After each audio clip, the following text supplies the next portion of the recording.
To monitor your competitors on social media from Facebook and Instagram and even track hashtags performance on Google Sheets, first we will install a Google Sheet add-on that you can find in the description of this video. Once there, click on Install, Continue, and connect the same Google account that you use on Google Sheets. Here, you will grant permissions to Parametrics to access your Google account by clicking on Allow. Now click on Next, Done, and we have installed this Google Sheets add-on. To find it, open a new Google Sheets document and click on Extensions, and you will find the extension right here. Click on Launch, and now with this Google Sheets extension, we can automatically import our marketing data from social media, from Facebook, but for this exercise, we want to choose the competitors integrations. They are called Instagram and Facebook public data, or Instagram competitors and Facebook competitors. You can choose any of those. Here, for this exercise, I will connect Instagram public data. With this, I can track any Instagram business page. Now, I will connect a Facebook profile. A requirement is that your Facebook profile has access to at least one Instagram business account. Here, I will click on reconnect because I have done this several times, but in your case, it will say connect. So reconnect, got it, and I have connected my Facebook profile. The next step is click on next so we can go back to Google Sheets. Here, the first step to create our query is giving a name to it because I want to save it for later. I can set an automatic data refresh. So my Instagram data from my competitors will refresh every hour, day, or week. Here, I will call it competitors tracking. The next step is choosing the Google account I connected and the Facebook account, the Facebook profile I connected, and it is time to see the type of search I want to do. With Instagram public data, I can do two types of searches, profile searches and hashtag searches. If you do it with hashtags, we can monitor the top performing posts about that hashtag and some metrics for engagement. But for this case, I will do it with profiles. And now it is time to add some Instagram profiles here. I will show you how to add them. So I will go to Instagram and I will go to the username. So in this case, it is Cristiano Ronaldo, one of the most important Instagram profiles. And the username is the one that goes with the @ symbol, or you can find it as well in the URL, or you can find it as the username. In this case, it is Cristiano. And also, I want to pick Leo Messi so you can know the pattern. You can know already what is the username.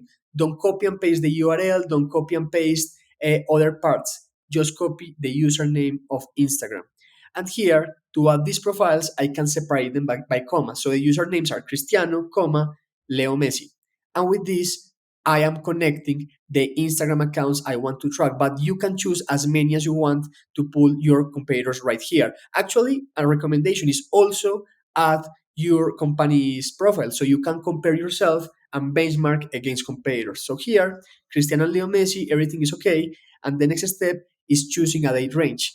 Instagram public data API let us retrieve any age range, but I will do it with last month data. And now it is time to choose my data. If you're wondering what metrics you can choose from competitors, we have documentation with all the fields, but I will give you a summary. You can get profile data like followers, following, and number of posts, and we can also even get the post data. We can get all the posts, all the creatives, all the images, and as engagement, we cannot get impressions because that's private data, but we can collect likes, comments, and this data that is public. So this is very important. But with this, it is enough because we can see over time the performance of a competitor, their best performing topics, and if they are growing their audience. So it is enough to track your competitors very well.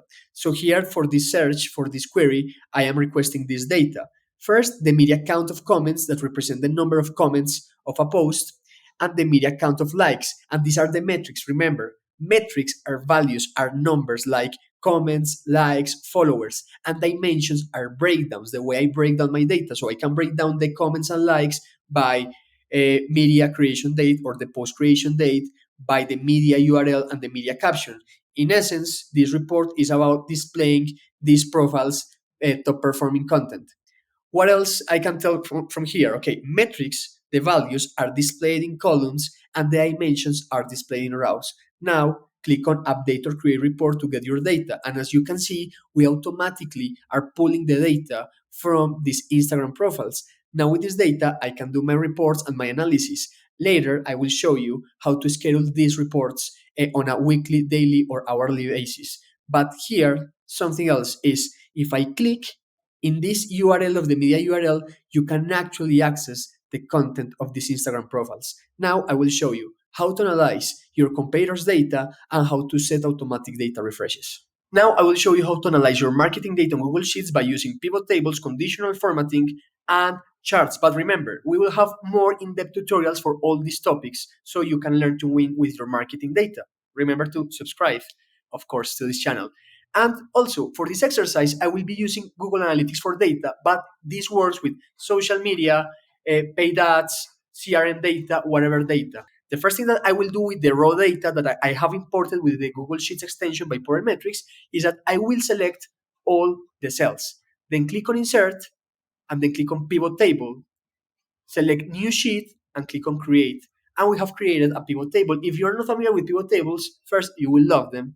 And second, they are a way that let you sort, organize, and aggregate your raw data so you can analyze it quickly. And I will show you how it works. So first, for my rows, I will choose a dimension. In this case, I will do it with page title. Now I am breaking down my data by page of my website, but this data is not yet useful. I will select a metric or a value. So I will choose total users, my traffic, and I will select it in the values section.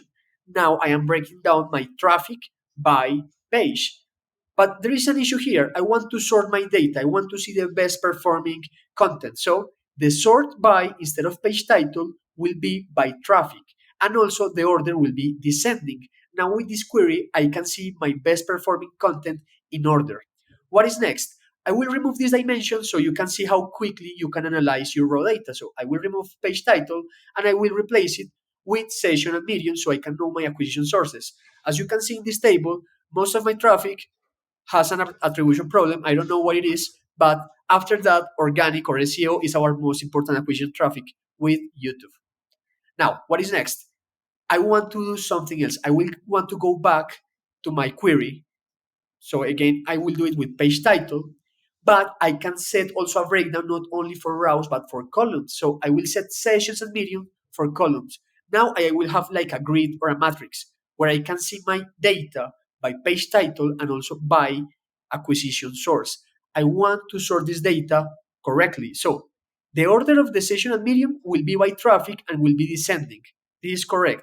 And also, the order of my raw dimension will be by traffic and descending. Now, I am seeing my data correctly because I am sorting it by top, by most traffic, by sources, and also by pages. Here in the top left corner, I can see my best performing channels and my best performing content. But this is not visual yet, so I will show you something else. I will go to Format, click on Conditional Formatting, and I will set a rule. If the value of the cell is greater than a value, let's say 10,000 visitors, then highlight it. With this, I can quickly see that even though I have thousands of pages on my website, only 6 of them are driving more than 10,000 visitors to it. Now I will click on Done, and as you can see, we can spot our best performing content and best performing channels in a single view. What is next? I will go again to my raw data and I will select again all the cells. What is next? I will click on Insert, click on Chart, and now I can display a chart so I can make my data more visual and easier to read for my audience, my clients, or my team. And with this, you have some examples on how you can analyze your marketing data in Google Sheets with pivot tables, conditional formatting, and charts.